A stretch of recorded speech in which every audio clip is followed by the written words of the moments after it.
De Don Colomba Marion, le Christ vit de l'âme. Le plan divin de notre prédestination adoptive en Jésus-Christ. C'est dans le Christ que Dieu nous a élus dès avant la création du monde pour que nous soyons saints et irrépréhensibles devant lui. Dans son amour, selon le bon plaisir de sa volonté, il nous a prédestinés à être ses fils adoptifs par Jésus-Christ, à la louange de la magnificence de sa grâce, par laquelle il nous a rendus agréables à ses yeux en son Fils bien-aimé. Éphésiens chapitre 1, versets 4 à 6.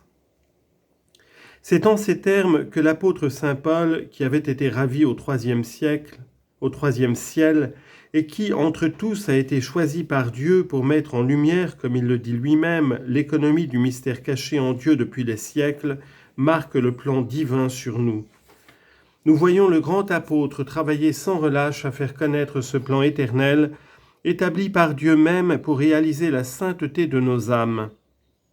Pourquoi tous les efforts de l'apôtre tendent-ils, comme il prend la peine de le dire, à bien mettre en lumière cette économie des desseins divins ? Éphésiens 3, versets 8 à 9. Parce que Dieu seul, auteur de notre salut et source première de notre sainteté, pouvait nous faire connaître ce qu'il désire de nous pour que nous parvenions jusqu'à lui. Parmi les âmes qui cherchent Dieu, il s'en rencontre qui n'arrivent qu'avec peine à lui. Les unes n'ont aucune idée précise de ce qu'est la sainteté, ignorant ou laissant de côté le plan tracé par la sagesse éternelle. Elles font consister la sainteté dans telle ou telle conception issue de leur propre intelligence. Elles veulent se conduire uniquement elles-mêmes, s'attachant aux idées purement humaines qu'elles se sont forgées, elles s'égarent. Si elles font de grands pas, c'est en dehors de la voie véritable tracée par Dieu. Elles sont victimes de ces illusions contre lesquelles saint Paul mettait déjà en garde les premiers chrétiens. Confère Colossiens 2, 8. D'autres ont des notions nettes sur des points de détail, mais manquent de vue d'ensemble, se perdant dans les minuties, n'ayant aucune vue synthétique, elles piétinent souvent sur place. Leur vie devient un véritable labeur soumis à d'incessantes difficultés, labeur sans élan, sans épanouissement et souvent sans grand résultat, parce que ces âmes accordent à leurs actes une importance plus grande ou leur donnent une valeur moindre que celle qu'ils doivent avoir dans l'ensemble. C'est donc une chose extrêmement importante de courir dans la voie, comme dit saint Paul, non à l'aventure. Confère 1 Corinthiens 9, 26. Mais de façon à atteindre le but. Sic currite ut comprehendatis. De connaître aussi parfaitement que possible l'idée divine de la sainteté, d'examiner avec le plus grand soin pour nous y adapter le plan tracé par Dieu lui-même pour nous faire arriver jusqu'à lui. Ce n'est qu'à ce prix, en effet, que se réaliseront notre salut et notre sainteté.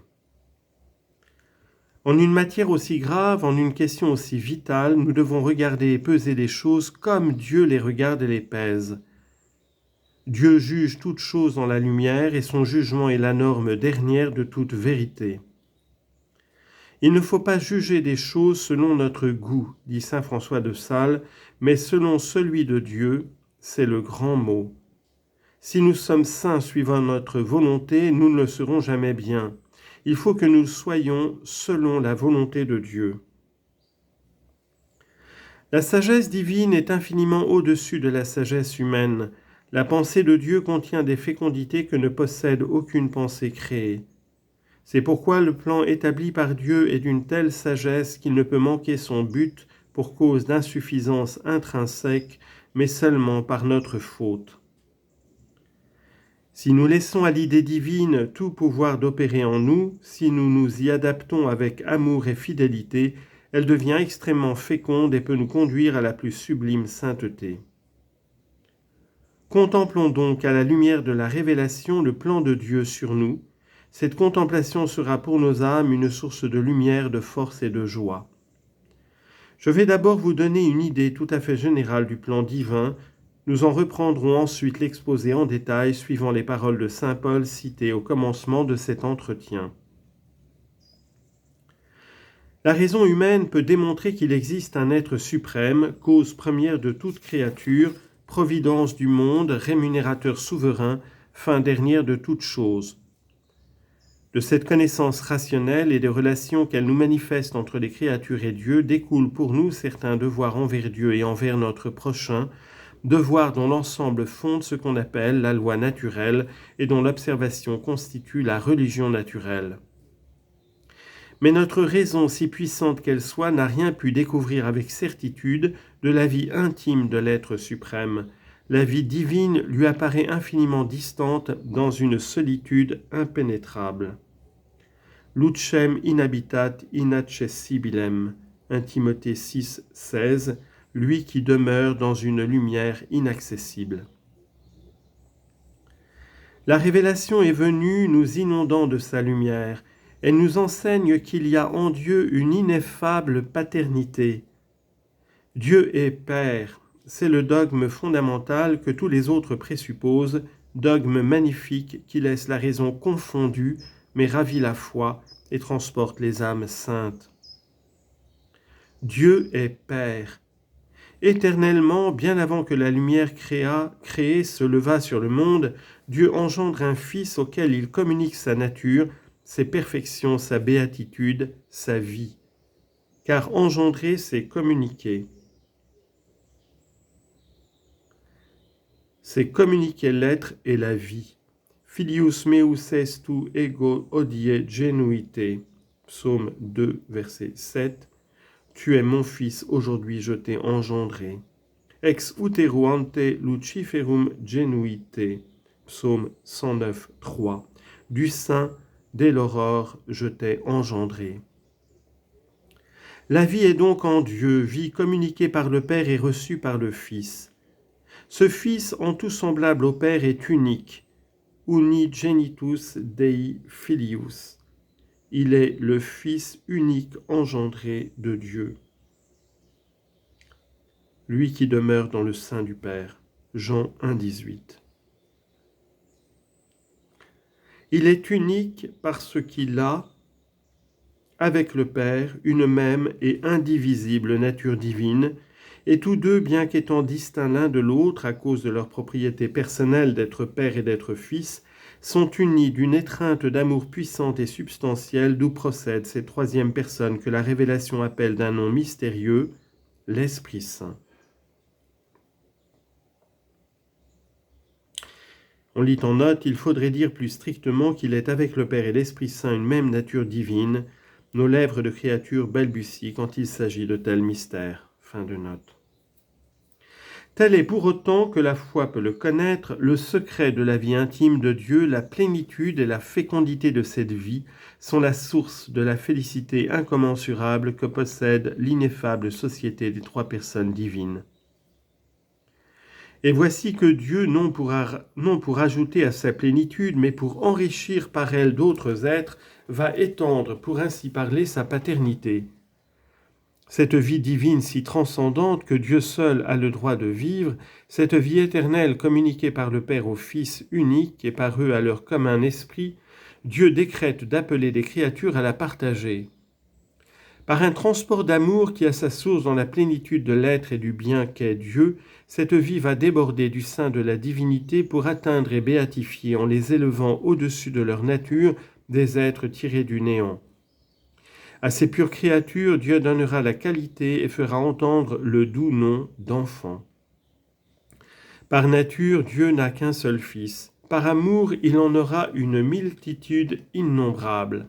C'est la grâce de l'adoption surnaturelle.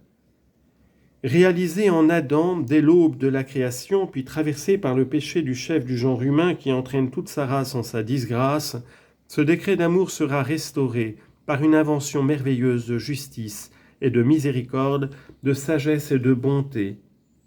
Voici que le Fils unique qui vit éternellement dans le sein du Père s'unit dans le temps à une nature humaine, mais d'une façon si étroite que cette nature, tout en étant parfaite en elle-même, appartient entièrement à la personne divine à laquelle elle est unie. La vie divine communiquée en plénitude à cette humanité fait d'elle la propre humanité du Fils de Dieu. C'est l'œuvre admirable de l'incarnation, de cet homme qui s'appelle Jésus le Christ. Il est vrai de dire qu'il est le propre Fils de Dieu. Mais ce Fils qui, par nature, est l'unique du Père éternel, unigenitus Dei Filius, n'apparaît ici-bas que pour devenir le premier-né de tous ceux qui le recevront après avoir été rachetés par lui. Primogenitus in multis fratribus. Romains 8, 29, l'aîné, le fils aîné, d'une multitude de frères. Seul né du Père dans les splendeurs éternelles, seul fils par droit, il est constitué le chef d'une multitude de frères, auxquels, par son œuvre rédemptrice, il rendra la grâce de la vie divine. En sorte que la même vie divine qui dérive du Père dans le Fils, qui découle du Fils dans l'humanité de Jésus, circulera par le Christ dans tous ceux qui voudront l'accepter. Elle les entraînera jusque dans le sein béatifiant du Père, là où le Christ nous a précédés. Accendo ad patrem meum et patrem vestrum. Je monte vers mon Père et votre Père. In domo patris mei mansiones multes sunt. Dans la maison de mon Père, il y a de nombreuses demeures. Vado parare vobis locum. Je vais vous préparer une demeure. Jean 14, 2, 20, 17. Après avoir soldé pour nous ici-bas par son sang le prix d'un tel don. Toute la sainteté consistera dès lors à recevoir du Christ et par le Christ qui en possède la plénitude et qui est établi l'unique médiateur, la vie divine, à la conserver, à l'augmenter sans cesse par une adhésion toujours plus parfaite, par une union toujours plus étroite à celui qui en est la source. La sainteté est donc un mystère de vie divine communiqué et reçu, communiqué en Dieu du Père au Fils par une inénarrable génération, confère Isaïe 53, 8, communiqué en dehors de Dieu par le Fils à l'humanité qu'il s'unit personnellement dans l'incarnation, puis par cette humanité rendue aux âmes et reçue par chacune d'elles dans la mesure de leur prédestination particulière, secundum mensuram donationis, selon la mesure du don reçu, Éphésiens 4, 7, en sorte que le Christ est vraiment la vie de l'âme parce qu'il en est la source et le dispensateur. La communication en sera faite aux hommes dans l'Église jusqu'au jour fixé par les décrets éternels pour l'achèvement de l'œuvre divine sur la terre. En ce jour, le nombre des enfants de Dieu, des frères de Jésus, aura atteint sa perfection, présenté par le Christ à son Père. Confère 1 Corinthiens 15, 24 à 28. La foule innombrable de ses prédestinés entourera le trône de Dieu pour puiser aux sources vives une béatitude sans mélange et sans fin, pour exalter les magnificences de la bonté et de la gloire divine. L'union sera éternellement consommée et Dieu sera tout en tous. Tel est dans ces lignes tout à fait générales le plan divin. Telle est en grand raccourci la courbe que décrit l'œuvre surnaturelle. Quand dans l'oraison l'âme considère cette munificence et ces prévenances dont elle est gratuitement objet de la part de Dieu, elle éprouve le besoin de s'abîmer dans l'adoration et de chanter à la louange de l'être infini qui s'abaisse vers elle pour lui donner le nom d'enfant, un cantique d'action de grâce, que vos œuvres sont grandes, ô Seigneur, et que vos pensées sont profondes. Nimis profunde facte sunt cogitationes tue. Ô mon Dieu, qui est semblable à vous? Vous avez multiplié vos merveilles et vos desseins en notre faveur. Nul n'est comparable à vous. Psaume 39, verset 6. Vous me réjouissez, ô Dieu, par vos œuvres, et je tressaille d'allégresse devant les ouvrages de vos mains. Psaume 91, versets 5 et 6.